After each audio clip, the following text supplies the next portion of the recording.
Thank you very much, Liz. It's great to be here. As Liz says, most of the time I work here, and I haven't been, since September, I have been splitting my time between my small study at home and New York, so it's great to be back among people again. If we could get the presentation up, that would be great. So I think one of the challenges that we faced from the very beginning in this report is the completely strange and oxymoronic nature of having an advisory committee set up by the UN on a revolution. This is something which we all knew to be slightly ridiculous. But nonetheless, the data revolution is the sort of phrase of the moment, and is the thing which clearly, had it had a name that was perhaps slightly more appropriate to advisory committees of the UN, I suspect we never would have had an advisory committee of the UN because nobody would have been interested. So I think this is something to do with the power of language and of campaigning, even within these kind of, even within these sort of slightly bureaucratic structures. What I thought I would do today is just do a very straight run through of the main messages of the report. This is the report. You can find it on, we didn't get very many copies printed, so I'm afraid I can't give you all a copy, but it is obviously all available on the group's website, undatarevolution.org, and you can download the full report, the executive summary, different combinations as you choose. So let me just very quickly talk through where the group came from. It was established this summer. Really to the phrase the data revolution, well, I'm sure it has been used in many ways in many places, but it first came into sort of this current political process through the the Secretary General's high-level panel on the post-2015 agenda, through the whole conversation about what comes after the Millennium Development Goals. There has been a recognition for a long time that one of the weaknesses of the MDGs has been the fact that we're not entirely sure what's going on with the MDGs because the data simply isn't good enough. And this conversation about what happens next is a good opportunity to start to fix some of the broader problems that exist with data collection, which are relevant, obviously, to monitoring goals, but just as, if not more relevant, to all kinds of other things, policy making, accountability, and so on. The immediate urgency, the reason why we were convened in August and had to produce a report by the end of October was because the Secretary General is at this moment in preparation of a synthesis report, which is basically going to be the sort of kick-off document for the intergovernmental negotiations on the post-2015 agenda, which start in January. So this is the opportunity to sort of put issues around data right into the heart of the political process around post-2015, and to keep data high on the political agenda, perhaps in a way that it hasn't really been before. It's always been seen as a sort of technical and organisational issue rather than a political issue, and this is really the opportunity to get data at the heart of this particular political process. So what was it about? It was, as you might expect, a fairly broad mandate. What is this thing called the data revolution? What can we do? What are the opportunities? But I think primarily, the thing to keep in mind here is clearly the group was convened through a UN process. So it has a particular focus clearly on what is it that the UN agencies and governments acting together in the UN rather than necessarily separately can do. And that is, as you'll see at the end, the recommendations are quite broad, but that was the sort of centre of gravity of how we were thinking as we compiled the recommendations, was very much about what's appropriate here to make recommendations given the context and the fact that this is a UN body. Okay, so what do we say? First of all, what is the data revolution? Now, this was, for me at least, this was the first kind of interesting unexpected thing that happened with putting together a group of quite people with very disparate starting points, and really who came into this with very different perspectives and points of view. Not everybody on the group was a sort of development person or a policy person or or someone who was steeped in the kind of UN politics. And the first thing, that we had been talking before that about the need to create a data revolution, make it happen. The first thing the group said was, I don't think so. It's actually already happening. It's happening all over. There are already all kinds of innovations going on, both in terms of supply of data. There's a huge upsurge in the volume of data that's being created, in the quantity of data that's being created, in the new people who are generated. This isn't just about technology and mobile phone records. This is also about all of the sort of civil society initiatives, Map Kibera, all of the different kind of, groups that have become interested in generating data over the last 10, 15 years. There's been a huge increase in the supply of data. There's also been a huge increase in the demand for data. The kind of the movements around open data, around using data for transparency, the kind of increasing awareness and interest and demand for using data in different ways for all sorts of different purposes. So on both sides, the group's first kind of decision was that this is not about creating a data revolution. This is about taking something which is already happening and seeing what role governments and international institutions can play in increasing the benefits and reducing the risks of something which is already happening. So that's the first kind of way in which we define the data revolution. And secondly, of course, there is this very specific opportunity that exists now through the conversation about what new goals might be and how they might be monitored. There is a very specific, perhaps one-off opportunity to get potential serious investment into data collection. Clearly, if all of the things that people were saying now about how important data is and how much they love it and how much they wish they had more of it were true, we would have much better data than we have now. Despite the fact that everybody has been talking up data for the last few months, people have not been investing in data over the last 10 years. The resources going into it, as Paris 21, among others, would tell you, have been very limited. And we do have an opportunity through the SDGs process to increase investment in data, increase the sort of political interest in data. So there's it's happening already. Governments can and perhaps should do things to sort of make it happen in a way which is better than it would be in the absence of governments. And we have a very particular political moment now to make that happen.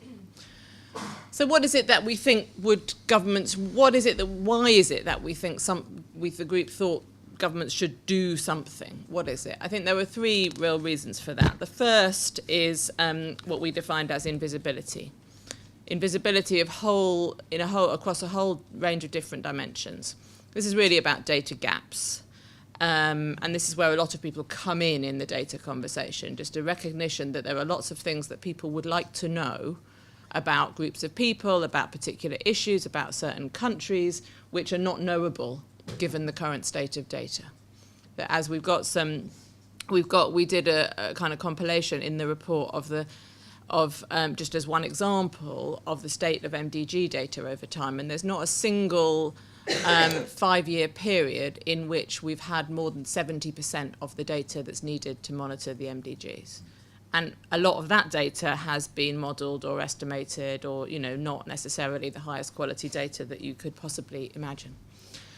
Data arrives too late. We all know, that you can know quite well what's happened 5 years ago, but if you want to know what happened last month or even 1 year ago, much patchier, much harder to find out.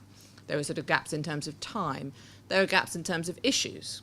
You can know quite well, for example, the ratio of boys to girls in primary school, that data's not too bad.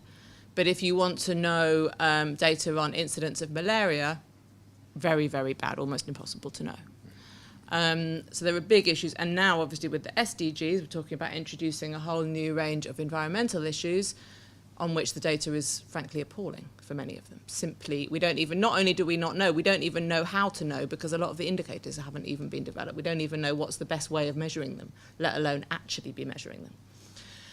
And, of course, crucially for politics and political processes and action, whole groups of people and whole regions of countries are systematically undercounted, either because they're actually invisible, actually missing from data, or because the data isn't collected in a way that allows their particular circumstances to be revealed. So you can count people, for example. You can count everybody in a country, but if the relevant thing which is causing political exclusion and inequality in that country is ethnicity, and you're not counting ethnicity and able to separate it out, then you can't tell what the sort of outcomes of political processes and the causes of inequality and the sort of dimensions of inequality are in that country. So there's a whole range of dimensions of invisibility, of data gaps, of things and people that are uncounted, that make policy worse, that make accountability more difficult, that make political change less likely to happen.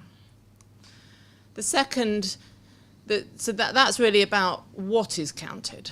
The second sort of challenge that we felt needed to be faced was really more about who is doing the counting and the inequality between people, between countries, between the public and private sector in terms of access to data, ability to use that data. And these are inequalities clearly that exist already, and we all know about the huge gaps in capacity, human capacity, in financial resources and so on between countries in terms of their ability to collect and manipulate data. But these gaps are only growing, and one of the impacts of all these new data sources and new technologies is likely to be a growing gap between public and private sector. You know, there was one moment in the group where we were talking kind of as those of us who came from a more sort of public sector, government focused side, what we thought were kind of incredibly ambitious fantasies about what governments might be able to do with data by 2030 if they were really lucky.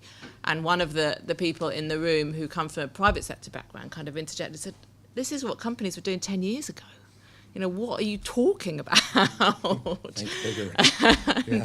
Exactly. And the gap between kind of public and private sector, I think, again, is one of the things that perhaps was somewhat shocking to those of us in the group, probably not to Robert, but to those of the rest of us in the group that sort of hadn't quite been exposed to the full intensity of what is happening in the private sector. And not obviously there are many companies that are not doing this, but those who are kind of at the forefront of this, what they're doing and what they can know and how they can know it. So the other sort of thing that we felt was important to address was a big inequality in who was doing the counting. And who is it who's able to manipulate data? And as we said, the risk of this growing over time. Third thing that was a very big sort of part of the discussion in the report was about risks. Not just the role of action, the sort of need for action to reveal new things and new people and sort of create a fuller picture, not just to allow people to use data better, but also action to offset some very real and growing risks that particularly the kind of new developments in data, technologies and so on present. So they kind of broke down, there were different ways of breaking this down, but they broke down into obviously a very big concern and something that came out a lot in the kind of political conversations that we had, and that comes out in, is probably the main conversation that one has about data in the media in this country, for example, is around the risk to privacy. And all of these kind of exciting new things that we can do with data around, identifying very small groups of people and very small ranges of issues, all of the things that we need if we're going to properly disaggregate data, leave no one behind, et cetera, come with a kind of parallel risk around exposing people, revealing things about people that they would rather others didn't know, using data in a way which is not how the generators of that data would want it to be used. There is a real risk there. Similarly, and a sort of broader category, risk to human rights. If as more is known about people, there is a greater risk that information falling into the wrong hands can be used to harm them.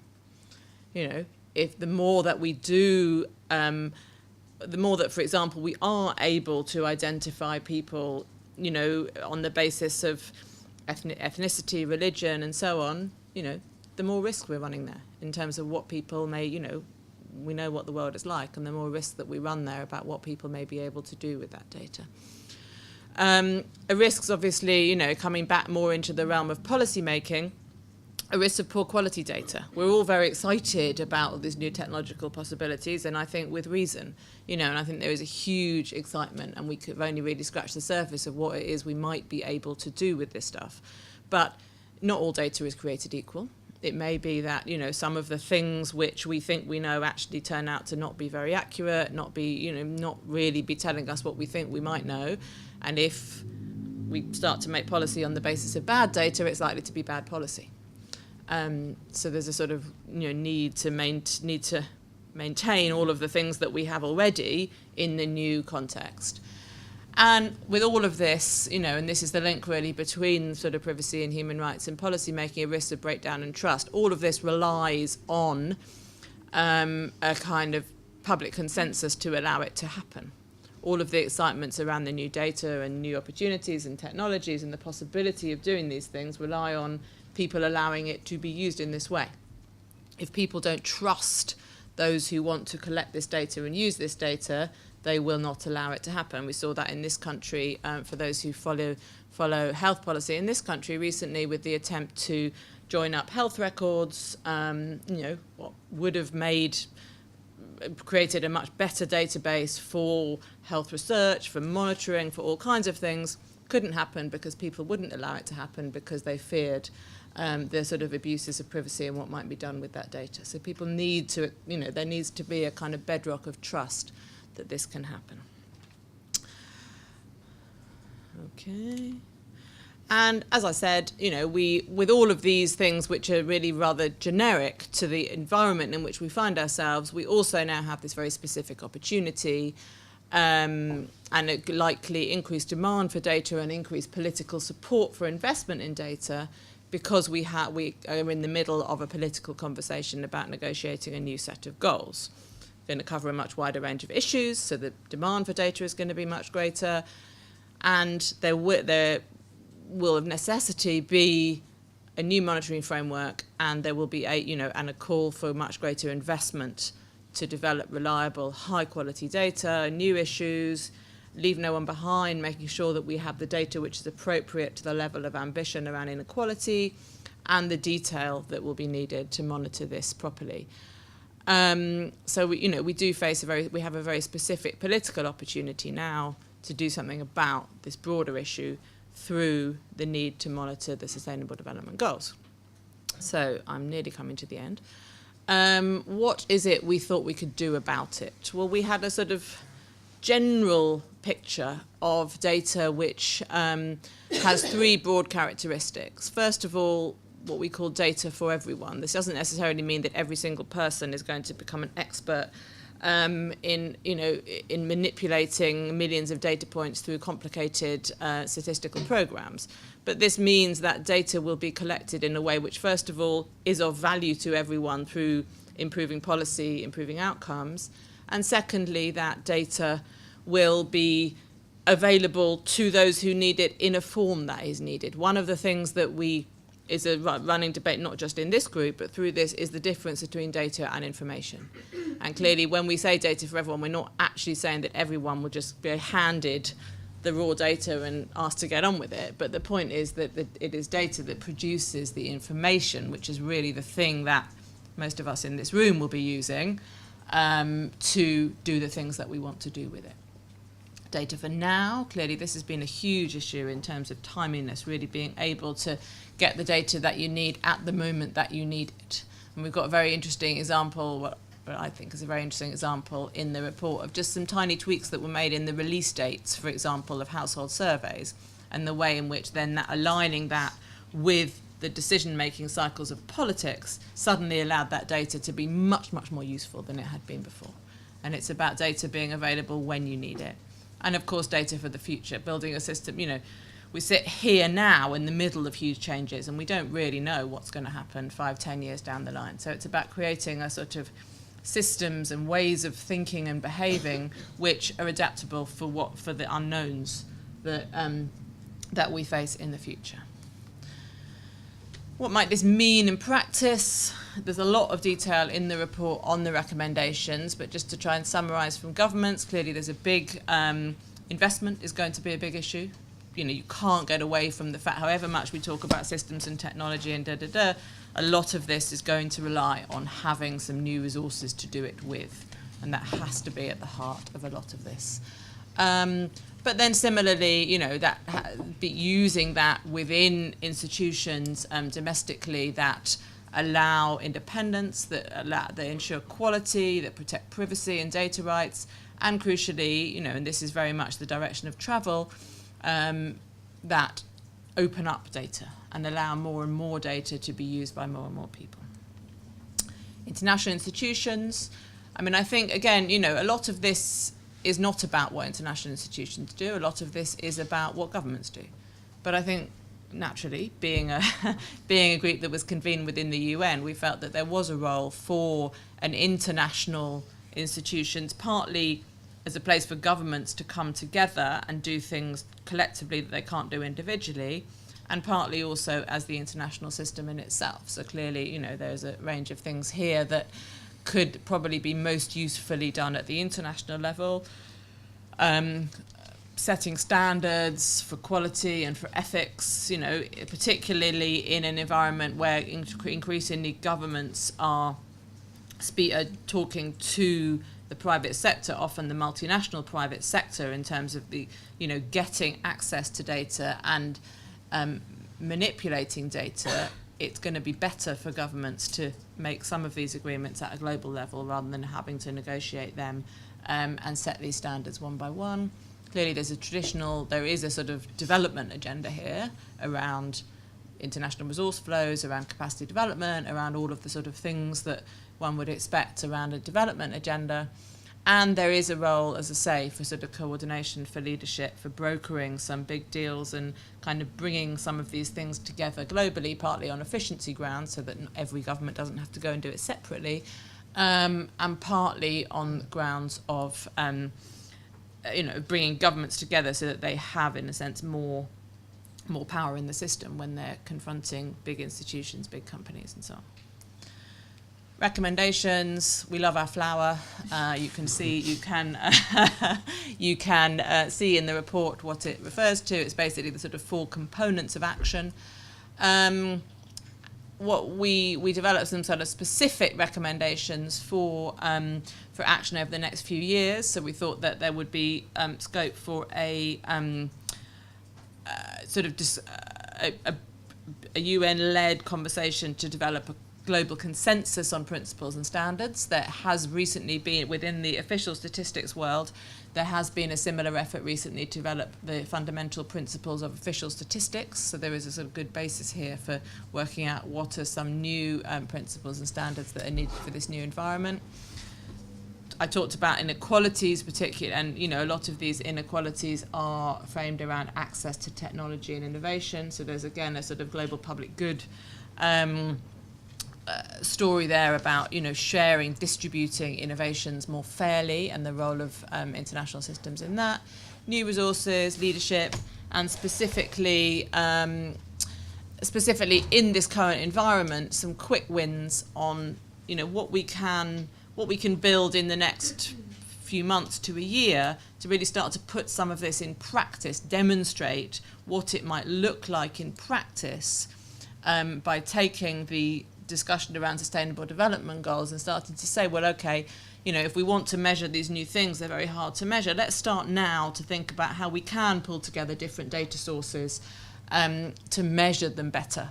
And that really starts to put some of this in practice. Let's see, how we don't have a perfectly constituted representative baseline for new goals, but let's start to pull together what we do know from all kinds of different sources so we can make the best guess that we can at where we're starting from in January 2016, and use that really as an example of how to put some of these things in practice and the benefits of doing so in order to make these, in order to create the political conditions partly for some of these longer term, more systemic, more difficult things. Okay, read the report, it's very good. I think that is, yes. So this is really the sort of underlying, it's about filling gaps, and it's about using data not for data's sake, but to improve people's lives. Thank you. Great. Thank you, Claire.